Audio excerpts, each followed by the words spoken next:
أعوذ بالله من الشيطان الرجيم.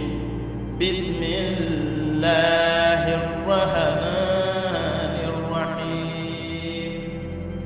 يا أيها الذين آمنوا كتب عليكم الصيام كما كتب على الذين من قبلكم لعلكم تتقون.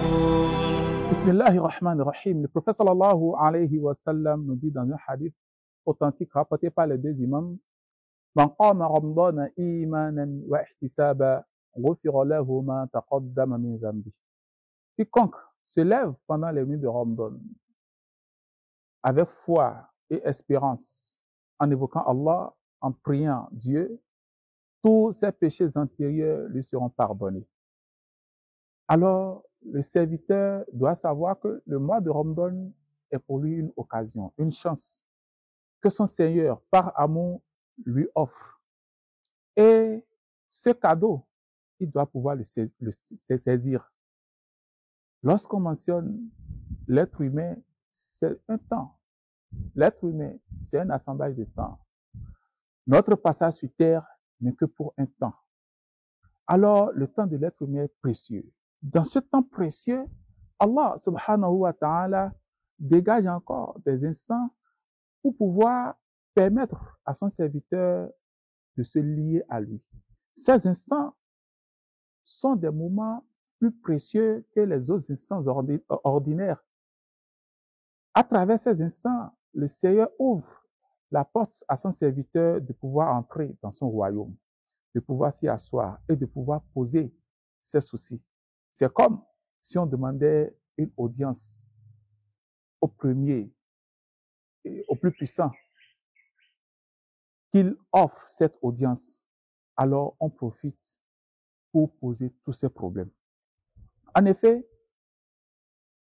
le mois de Ramadan, si ce mois vient, le serviteur, quelle que soit la situation dans laquelle il se trouvait, Allah lui offre à travers Ramadan une occasion de pouvoir réécrire son propre destin. C'est ce que cela veut dire. Parce que lorsque le prophète sallallahu alayhi wa sallam dit « tous ses péchés antérieurs lui seront pardonnés », ça signifie que lorsque Allah lui aura pardonné ses péchés, il lui fera miséricorde. Il ouvrira les portes de la grâce, les portes du bonheur. Et lorsqu'on dit « Man qama Ramadan », le fait de se lever pour invoquer Dieu, Allah subhanahu wa ta'ala, passe premièrement par le fait d'observer les 5 prières quotidiennes. Parce que les 5 prières quotidiennes, c'est iqamatu salat, le fait d'accomplir la salat. Le serviteur pendant le mois de Ramadan doit savoir que les 5 prières quotidiennes lui sont plus importantes que tout autre acte. Oui, c'est important. Alors, les prières, nous devons faire l'effort pendant ce mois-ci d'être réguliers. Ensuite, les prières surérogatoires, les salats at-tarawih après la prière de Isha, etc. et la prière de nuit. Pendant le mois de Ramadan, le serviteur doit s'évertuer à être parmi ceux qu'Allah subhanahu wa ta'ala a qualifiés de tatajafa junubuhum anil madaja yad'una rabbahum khawfan wa tama'an wa mimma razaqnahum yunfiqun. Il doit être parmi ceux que les nuits, alors que tout le monde est en train de dormir, ils s'éloignent de leur lit, faisant face à leur Seigneur, entrant dans le palais de leur roi suprême et lui posant leurs soucis. Yad'una rabbahum khawfa, invoquant Allah, lui témoignant son infirmité, lui montrant que je ne suis rien si ce n'est toi qui es tout. Je n'ai aucune force, aucune puissance si ce n'est en toi, Seigneur. Je n'ai ni charlatan, ni marabout vers qui je peux aller si ce n'est toi seul qui peux me délivrer. Yad'una rabbahum khawfa, ils invoquent leur Seigneur avec crainte par Allah, à Allah subhanahu wa ta'ala. Khawfa, ils l'invoquent en craignant le fait de ne pouvoir même pas l'offenser. Alors ils lui posent leurs problèmes. quelle que soit la grandeur des problèmes qu'ils ont, ils savent que ces problèmes sont infirmes par rapport à la grâce d'Allah, par rapport à la puissance divine. Alors, ils évoquent leur Seigneur avec humilité, avec sérénité, avec pondérance. Ils font l'effort en évoquant Allah subhanahu wa ta'ala, d'avoir espoir que Allah va le leur accorder.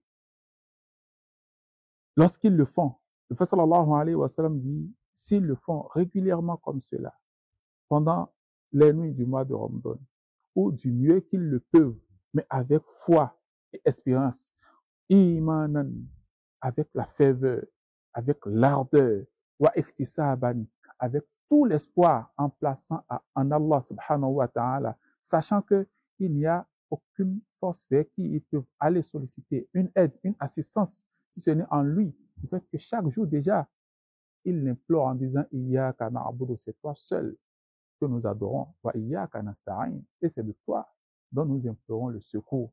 Alors, ils sont dans le royaume d'Allah subhanahu wa ta'ala, l'invoquant, le priant, l'exaltant, le magnifiant, et se repentant vers lui, l'adorant, lui demandant ce qu'ils veulent. Le Prophète sallallahu alayhi wa sallam dit, la première récompense, le tout premier cadeau, c'est que leurs péchés antérieurs leur seront pardonnés. Ensuite, lorsque Allah pardonne ses péchés, il fait grâce. Il le dit, dis à mes serviteurs que je suis celui qui pardonne par excellence, et après avoir pardonné, je fais miséricorde. Alors, quel que soit ton problème, quel souci tu as, quel problème tu as, on te jalouse dans ta famille, tu n'as pas une situation financière stable, Allah t'offre l'occasion, tu n'as pas une vie maritale stable, tu n'as pas une vie sentimentale apaisée, tu aspires à un mariage, à une âme sœur, tu te poses la question de savoir pourquoi tes pères réussissent et pas toi, pourquoi les autres sont heureux et pas toi, tu te poses la question de savoir pourquoi les épreuves se succèdent dans ta vie. Allah te donne l'occasion de te lever chaque nuit du mois de Ramadan, et les secondes du mois de Ramadan sont précieuses, encore plus les minutes. Tu te lèves pendant la nuit du mois de Ramadan, l'invoquant imanan, avec foi wa ihtisaba, Allah subhanahu wa ta'ala t'accordera tout ce que tu veux. Et c'est pour cela, dans les 5 versets qui parlent du jeûne du mois de Ramadan, dans le Saint-Coran qui se suivent, Allah subhanahu wa ta'ala dira wa idha sa'alaka ibadi anni, lorsque mes sujets, mes serviteurs te posent la question me concernant, fa inni qarib, moi je suis très proche. Je leur suis très proche. Ujibu da'wata da'i idha da'ani, lorsque le serviteur m'invoque, se lève pour poser ses soucis, pour poser leurs soucis, se lève pour venir à moi. Lorsqu'ils le font, je réponds toujours à leurs invocations. Il est important que chacun de nous puisse s'évertuer pendant le mois de Ramadan-ci à réécrire son destin. Chaque seconde de Ramadan est importante. Chaque seconde est importante.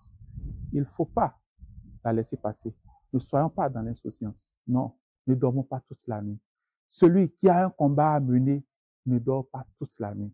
Le musulman, Allah lui offre surtout le dernier tiers de la nuit en cadeau pour dire, lorsque le dernier tiers vient, Allah subhanahu wa ta'ala même demande, qui veut ma grâce pour que je puisse lui accorder? Qui veut mon pardon pour que je puisse lui accorder? Qui veut Y pour que je puisse lui accorder? Alors, lève-toi, cher frère. Lève-toi, chère sœur. Discute avec ton Seigneur. Fais en sorte que ce Ramadan soit le dernier durant lequel tu auras encore de soucis. Et que tu quittes ce Ramadan, que toutes tes invocations soient déjà exaucées.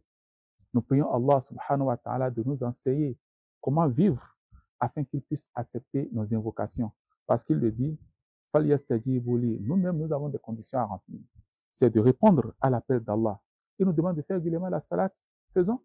Il nous demande de ne pas commettre des péchés, éloignons-nous-en. Il nous demande d'être loin de la calomnie, de l'adultère, de l'argent haram, etc. éloignons-nous-en. Et plaçons notre confiance en lui. Dès qu'on le fait, Allah subhanahu wa ta'ala ne rend jamais ses promesses. Inna Allah la yukhlifu al-mi'ad. Sur ce, nous disons assalamu alaikum wa rahmatullahi ta'ala wa barakatuh. A'udhu billahi minash shaytanir rajim. Bismillahir rahmanir rahim. Ya ayyuhalladhina amanu kutiba alaykum